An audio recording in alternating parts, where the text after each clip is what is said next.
15 दिनों तक ब्राह्मण भोजन की प्रक्रिया है, वो क्यों होता है? क्या इसका महत्व है? पूरे भारतवर्ष में जो सनातनी हैं उनके लिए पितरपक्ष में खास करके ये 15 दिन जो होता है आश्विन का, उसमें कराना आवश्यक हो जाता है। यूँ तो पितरों को प्रत्येक दिन जल देना चाहिए, 365 दिन ही सनातन धर्म में। जिनको संभव नहीं हो पाता है उनके लिए ये 15 दिन निश्चित किया गया है। पक्ष होता है, 15 ठो तिथियाँ होती हैं, उस तिथियों में पितरों को जल देना आवश्यक हो जाता है। उनके लिए खास करके ब्राह्मण भोजन या उनका जो पितृ श्राद्ध होता है वो कराना भी आवश्यक होता है। केवल माता पिता के लिए नहीं, उनके पूर्वजों के लिए भी मातृपक्ष और पितृपक्ष। मातृपक्ष हो गया जो उनका नाना परनाना नानी इत्यादियों को पिंडदान दिया जाता है, और पितृपक्ष में पिता पितामह प्रपितामह वृद्धा प्रपितामह पितामही प्रपितामही दादी परदादी, इसी तरह सबको जल दिया जाता है। और पक्ष में 15 दिन ब्राह्मण भोजन कराना आवश्यक है।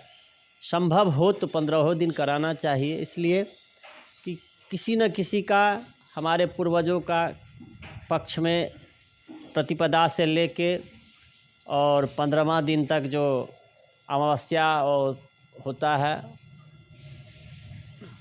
वहाँ तक किसी न किसी का मृत्यु हुआ ही होगा, इसलिए उनको ब्राह्मण भोजन कराना आवश्यक है। मतलब जैसे अगर 15 दिन का पक्ष होता है तो उस 15 दिन में आपके पूर्वजों की मृत्यु जो होता है तो उनको प्रतिपक्ष में ब्राह्मण भोजन या लोगों को खिलाकर उन्हें एक याद करें, या फिर उनको साल भर का खाना दिया जाता है, यही माना जाता है। उनको साल भर का भोजन दिया जाता है क्या, जो इस समय में पितृ हमारे पूर्वज जो हैं पक्ष में पितर पक्ष में जल के लिए आते हैं, और वो जब हम उनको पिंडदान करते हैं तो वो उनका भोजन हो जाता है। भोजन में भोजन करने के बाद, जल पीने के बाद हमको आशीर्वाद दे के जाते हैं। हम लोगों को जो हमारा धर्म को मानते हैं सनातन धर्म में, वो हमको आशीर्वाद दे के जाते हैं, हम सबको आशीर्वाद दे के जाते हैं। जल ही जीवन है मानव के लिए और पितरों के लिए भी।